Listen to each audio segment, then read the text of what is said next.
Today's video is going to be about how social media may be causing your anxiety.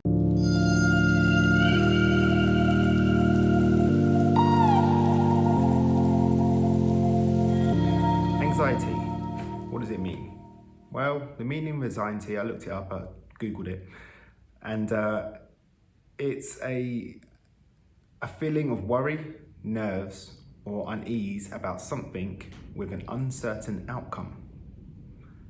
Well, we have that every day, I'm sure. So, everyday anxiety would be not waking up on time, not getting the kids to school on time, not getting to work on time. You might have some worry about that, or you might have some nerves about a test or a meeting or the outcome of a presentation or whatever it is. We have them everyday sort of anxieties, and that's okay. That's okay to have that. That's reasonably healthy, I would say. Social media brings a different kind of anxiety. Let me just start by saying that I actually really like social media. I think social media is a good thing. It's enabled us to share. So, my mum lives far away, so I can share photographs of my kids and whatever it is I want to share. We can communicate with each other really easily at the drop of a hat. And really, it's been sort of a driver of a lot of positive change in the world as well, bringing to people's attention things that they may not have been able to do before with social media. But what we must remember is social media is a tool, much like a hammer. You can use a hammer to hammer a nail in. I mean, how would you do it without a hammer, right? But you could also use hammer to hurt yourself or hurt somebody else. So there's obviously boundaries when using tools, and there's a certain respect for the tool. And I've been doing a bit of research, and I've discovered 3 things that I think would make a significant difference to anybody's anxiety levels. And the first thing is something called phantom vibration syndrome. We've all had our phones in our pockets and it vibrates and we're like, hello, you answer your phone.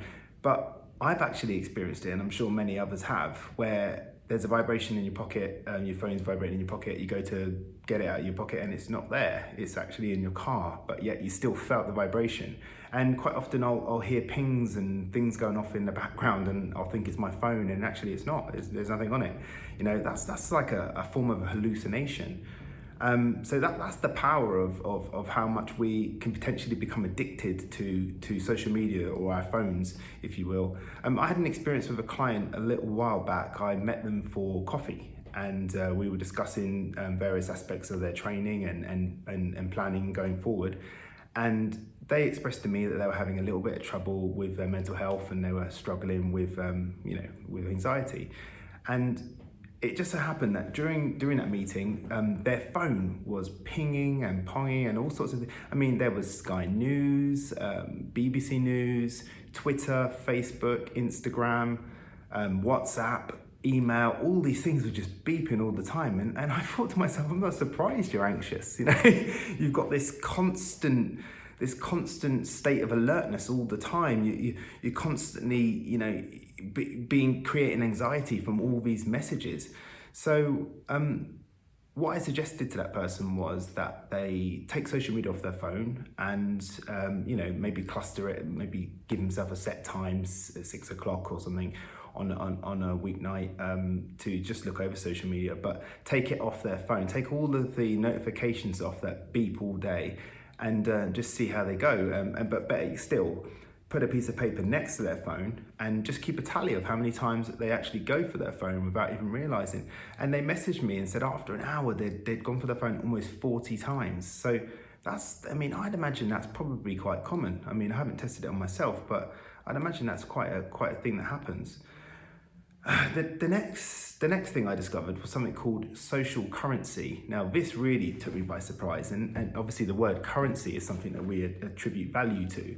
And on social media, social currency is things like likes and shares and followers. We attribute value to that. So we put a post up, and if that post does really well and get lots of likes and lots of shares, we feel really good about ourselves. And if it doesn't, we feel a bit lousy about ourselves. And actually, a lot of people are attaching this social currency, these likes, these shares, these followers, to their own self-worth. And I discussed this last week, and I said, you know, it's okay to love yourself. And, you know, people have this big thing about the word selfish and how selfish is a bad thing, but actually being selfish, you know, giving yourself self-love, giving yourself self-care, these are all things that people feel they should be allowed to do. For example, sorry, Sarah, I can't meet you for coffee this morning. I'm going to the gym. Saying no to somebody else so you can say yes to yourself. Very, very important. So I think it's something that maybe we should be aware of, that, you know, when somebody doesn't like your post or a post doesn't get lots of likes or shares, it's no reflection on you. It's just it could be a multitude of reasons, which we won't get into, but you can see how it's very easy for somebody to start to feel a bit low and a bit worried, you know, oh, why hasn't so-and-so liked my post or whatever. And then the final thing is comparisons. Funny thing happened once. My wife and I took the kids on holiday. We went away with some good friends of ours to Wales. And let's just say me and Caroline weren't quite getting along, having a bit of a disagreement. And we were bickering. But we had all decided we were going to go out for the day, and we were going to go to this secluded beach, and we had to go through this beautiful cave to get there. And through that cave, me and Caroline were bickering and arguing a little bit. And when we got to the other side, our friend said, oh, that looks beautiful. That's a great picture. Let me just take a picture. And we both went and we smiled for the picture. And it got posted on social media shortly after the trip. And lots of people said how happy we looked and how wonderful the holiday looked. And we just laughed to ourselves. And we were like, little does anybody know, we were not friends at that time. So it just shows you, you know, people compare all the time. They might see their friend paddleboarding in the Maldives and go, oh, well, I'm on the school run, or I'm doing the food shop, or I'm taking a bin out, or I'm watching TV or doing the gardening. Oh, how boring is my life? Where did I go wrong? You know, and it's been said on the internet by many great people, you know, why compare yourself, your everyday, to somebody's highlight reel? Again, induces anxiety. It makes you feel like you're not good enough, and you know, it all has a big impact on how you feel and your anxiety levels and your self-worth, and can even, if left unchecked, maybe even turn into depression. And all these things affect our motivation to self-love, to self-care, and to look after ourselves and to put ourselves first and to make our own self-worth better.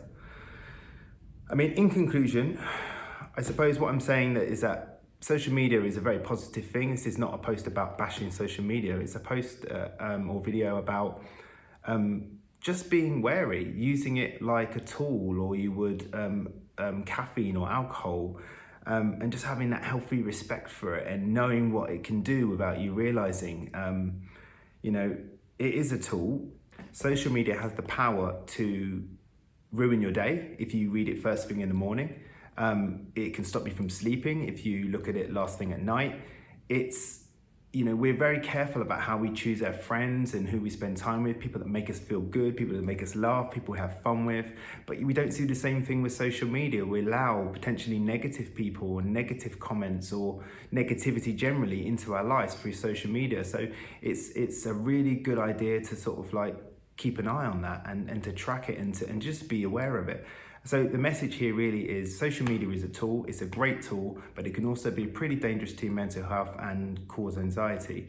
So everyone just needs to make sure that they're careful with it. And I'm certainly careful with it. I've learned that the hard way myself from certain experiences through social media. And that's my message really. And I just want to say thank you for listening. And if you enjoyed it, like it, share it, that'd be great. Thank you.